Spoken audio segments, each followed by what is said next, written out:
All right, so before we get into the story, I want to give credit where credit is due. This footage was brought to you by Bougie Gang, and her page will be scrolling at the bottom of the screen. So make sure you check out her content, like, subscribe, and share her channel. She comes with a lot of good information. Creators like this help bring important clips and updates to the public. So I always like to acknowledge people who are putting the work in finding this content to share. So shout out to Bougie Gang for providing this footage. Now let's go ahead and jump into what actually happened in this arraignment.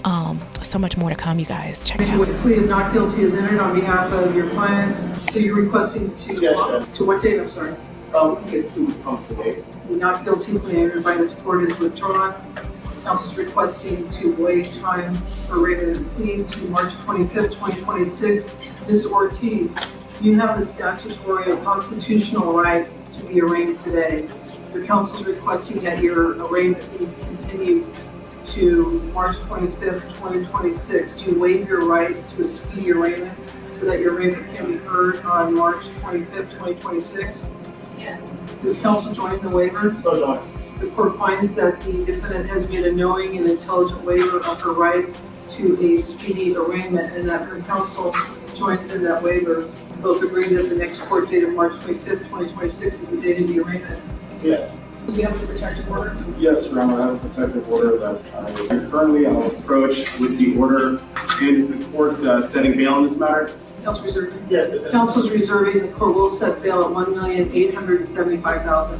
Thank you, Your Honor.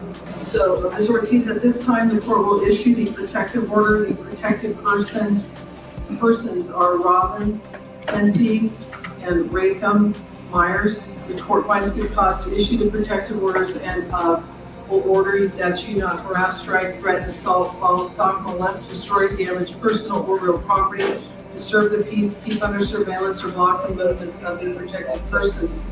You must have no contact with the protected persons. That means no in-person, no telephonic, no electronic contact.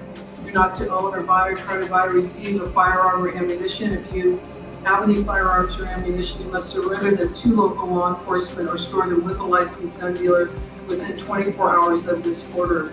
Additionally, if you surrender or store those items, you must file a receipt with the court within 48 hours of this order. You're not to, the court finds good cause to order that you not be in possession of firearms or firearm parts or ammunition.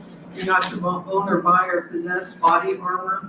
Additionally, you must not attempt to or prevent any victim or witness from making any reports to law enforcement or from testifying at a hearing. You must have no contact, once again, with those two protected persons. You must stay 100 yards away at least from the protected person's home, job, vehicle, and you must also, the protected persons may record any prohibited communications made by you. You'll be personally served with a copy of the protective order in open court. No additional proof of services required. Should the defendant post bail somehow, if bond is posted, the court will, in addition to ordering compliance with the protective order and forced violence weapons condition, the court will also order GPS monitoring. And that's, once again, in the event Ms. Ortiz is able to post that bond. Anything further? Nothing from the bench. Thank you. Thank you, Your Honor. Nothing from the people. On March 8th at approximately 1:20 p.m., Ms. Ortiz is accused of driving up to the residence of Rihanna, at which point she fires from her semi-automatic weapon multiple times at the residence. In that residence, Rihanna was there with her partner, her 3 children, her mother, and 2 staff people, representing 8 of the 10 of the counts of dealing with an assault with a semi-automatic firearm. In addition, Ms. Ortiz is accused of firing at a neighboring residence that had 2 additional individuals. That is why there are 10 felony counts of assault with a semi-automatic firearm. And there are 3 felony counts of shooting at inhabited dwellings. There are actually 2 dwellings at Rihanna's residence. There's a Airstream camper in which 2 individuals were located, as well as a house on that property, and then there was the neighboring property. That is why there are 3 felony counts of shooting at an inhabited dwelling or camper. What happened after Ms. Ortiz shot at these various residences and people is that she then traveled through Beverly Hills, eventually ending up in Sherman Oaks. And then at that point, within hours, she was arrested. I very much want to appreciate and publicly thank both the Los Angeles Police Department and the Beverly Hills Police Department for their very quick, timely, and prompt actions leading to the arrest of Ms. Ortiz on these charges. Ms. Ortiz, if and when convicted of these charges, is facing up to life in state prison. Her bail has been set by the court at $1,875,000. And part of the reason I wanted to convey this message is as follows. I want everyone to understand in this county that you should absolutely feel safe in your residence and in your neighborhood and in your community.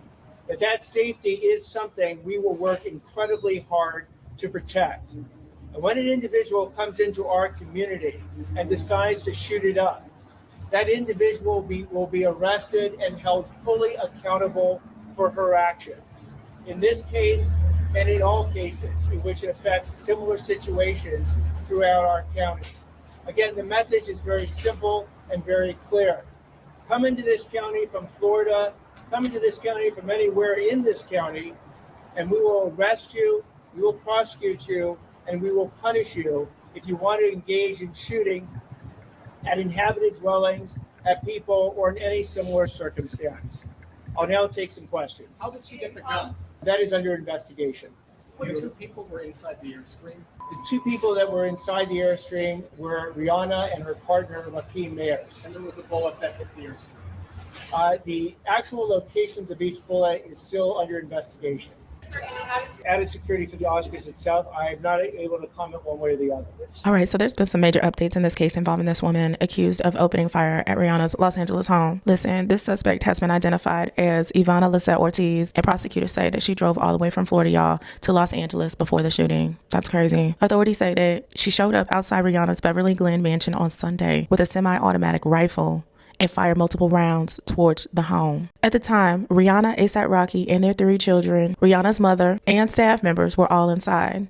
That was a total of 10 people. She opened fire on a total of 10 people. Thankfully, no one was hurt, no one was injured, but several bullets struck the outside of the property and even hit a vehicle parked out front. 2 nearby homes were also hit, so she was just bop, bop, bop, bop, bop everywhere. It was just going everywhere. Ortiz appeared in court on Tuesday and is now facing 14 felony charges. And these charges include attempted murder, assault with a semi-automatic firearm, and shooting into an inhabited dwelling. If this woman is convicted, she could face life in prison, and that's what she should get. Her bail was originally set for over $10 million, but was later reduced to about $1.8 million, and authorities have not explained why. So this is what I want to understand. Why was the bail reduced to $1.8 million? What was the logic behind that? Investigators are also looking closely into Ortiz's social media, where she had posted multiple videos about Rihanna. And I think in my last post, I did post one of those videos, because in one of those videos, she reportedly said, "Listen, Rihanna, when you die, God is taking me to my future." I believe that is on my last one. Police are now digging through her online activity and past history, including domestic violence incidents, which I talked about in the last video,